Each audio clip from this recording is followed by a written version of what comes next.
ग्राम पंचायत खैरिया के ward number 2 में भारी बरसात के चलते 2 घर क्षतिग्रस्त हुए हैं, जिनमें सुभाष चंद के घर का एक पिल्लर जमीन में धंस गया है, जिस पर पूरे घर को जोड़ती मेन कभी भी गिर सकती है, जो दोनों कमरों को जोड़ती है, जिसके कारण पूरा घर कभी भी गिर सकता है।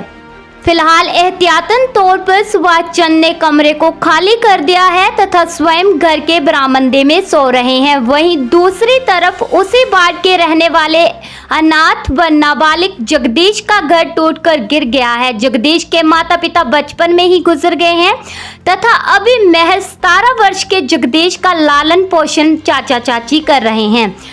उन्होंने बताया कि जगदीश शाम को खाना इत्यादि खाकर अपने छोटे से घर में सोता था, जिसमें उसकी रोजमर्रा का सामान भी था, जो मकान के साथ ही दब गया है। जगदीश जो पहले से अनाथ था, उस पर अब दुखों का पहाड़ टूट पड़ा है तथा वो अपने टूटे हुए घर को देखकर अपनी आंखें नम कर रहा है, जिसकी दयनीय स्थिति सभी के दिलों पर एक गहरा असर छोड़ रही है।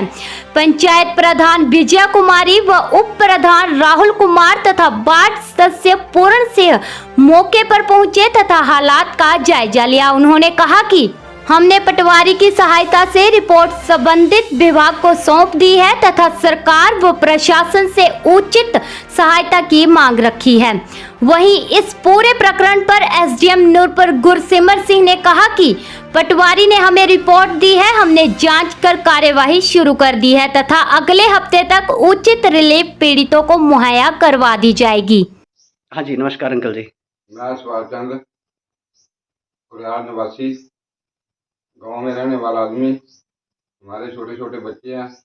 मैं नरेगा में काम करता हूं, इसलिए कि हमारा घर जो है ठीक ठाक से ग्रस्त हो चुका है। रात दिन का खतरा है, अंदर कोई जान सकता है। अंदर का सामान जो है हमने बाहर निकाल दिया है, इसलिए मैं चाहता हूं कि हमारी कोई ना कोई सुनवाई की जाए। अच्छा, यहाँ पर आया कोई संबंधित अधिकारी, कोई पटवारी या कोई पंचायत का कोई? पंचायत का सिर्फ प्रधान दिया है सिर्फ। अच्छा, क्या बताया? उन्होंने बोला कि इसकी सुनवाई तो करनी पड़ेगी इनको। अच्छा, ये जो मकान है आपका, इसमें जैसे कि आप दिहाड़ीदार हैं, आप नरेगा में काम करते हैं, ये सामने देखने में भी लग रहा है कि ये जो ऊपर लकड़ की ये जो आपने ये डाली हुई है लंबी सी कड़ी, जिसको देसी हमारी भाषा में बोलते हैं, ये पूरे मकान में जो है वो पूरे मकान सामने तक है। अगर ये कमरा गिरता है तो पूरे मकान को खतरा है। तो अभी फिलहाल कहाँ जैसे सोते हैं, तो कैसे फिर आप?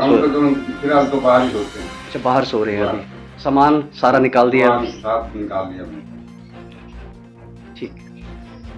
आज मैं अपने वार्ड नंबर 2 जरोली में मुझे सूचना मिली थी कि एक मकान जो है क्षतिग्रस्त हो गया है, तो उसको देखने के लिए मैं अभी जहाँ पहुँचा था, तो जहाँ देखा कि मकान तो बिल्कुल ही बारिश के कारण जो है ढह गया है, सारा जितने भी दीवारें थी सारी गिर गई है और सारा मकान जो क्षतिग्रस्त हो गया है।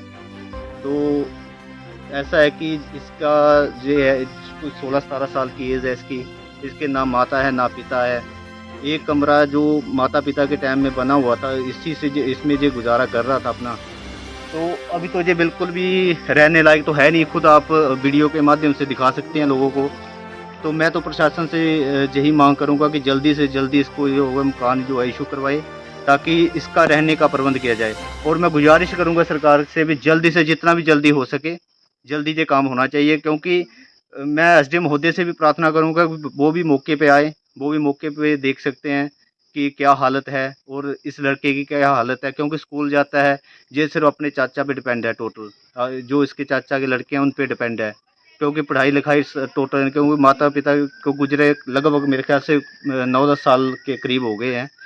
तो ये इसका तो अपना पालन पोषण करने में भी बड़ी दिक्कत है। तो मैं तो चाहूँगा सरकार से और फैसिलिटी अगर मकान के अलावा भी अगर कोई हो इसके लिए तो जरूर दें। टूट गया है, ठीक है। तो ये वार्ड नंबर 2 से मेंबर जी बात कर रहे हैं, ठीक है।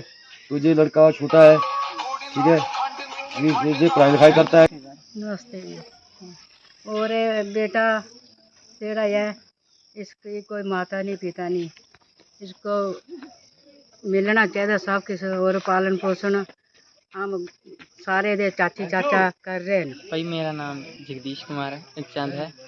मेरे माता पिता की डेथ हो गई है 10-12 साल पहले। फिर मैं अपने चाचा चाची के साथ रहता था। सोता पर यहीं था, इसलिए कल परसों बारिश हुई, इसमें घर ढह गया और मेरा सामान भी अंदर टूट गया। हमने वहाँ जाकर मौका देखा। हमारी पंचायत की टीम जो है वो सेक्रेटरी वगैरह और हल्का पटवारी, उन्होंने जाकर निरीक्षण किया और देखा कि सुभाष चंद्र जो है उनका एक कमरा जो है पूरी तरह से धंस गया है। उसकी जो वो होता है, क्या बोलते हैं उसको, पोल होता है, वो धंस गया है नीचे। और उनका सारा सामान जो है दूसरे कमरे में शिफ्ट कर दिया गया है और उनको जल्दी से जल्दी सुविधा प्रदान की जाए, मेरी सरकार से यही प्रार्थना है। और दूसरा मकान जो है गुरियाल में वार्ड नंबर 2 में जगदीश चंद जो हैं, वो नाबालिग लड़का है और उसके माता पिता भी नहीं हैं और वो अपने अब चाचा के घर में रह रहा है। उसका जो मकान है, वो कमरा था, वो पूरी तरह टूट गया है। मेरी सरकार से यही प्रार्थना है कि जल्दी से जल्दी उनको सुविधा प्रदान की जाए। धन्यवाद। सर ग्राम पंचायत खैरिया में वार्ड नंबर के 2 मकान क्षतिग्रस्त थे, एक सुभाष चंद्र जी का और दूसरा एक लड़का है नाबालिग और अनाथ भी है। तो इसका जो आपको हमने भेजा भी था, क्या कहेंगे इस पर? देखिए, दोनों ही केस जो आपके थ्रू आए हुए थे मेरे पास, उससे पहले ही ये पटवारीज की रिपोर्ट के थ्रू डिफरेंट टाइम्स में ये मेरे पास रिपोर्ट हो चुकी हैं और इसमें पटवारीज को डायरेक्शन भी दे चुके हैं कि इसका रिलीफ जो है वो हम बना दें। तो उसका हमारा 1-2 दिन में उनका जो रिलीफ का पूरा केस है वो अपलोड कर देंगे पटवारीज और हम अगले हफ्ते तक इसको रिलीफ डिस्ट्रीब्यूट कर देंगे।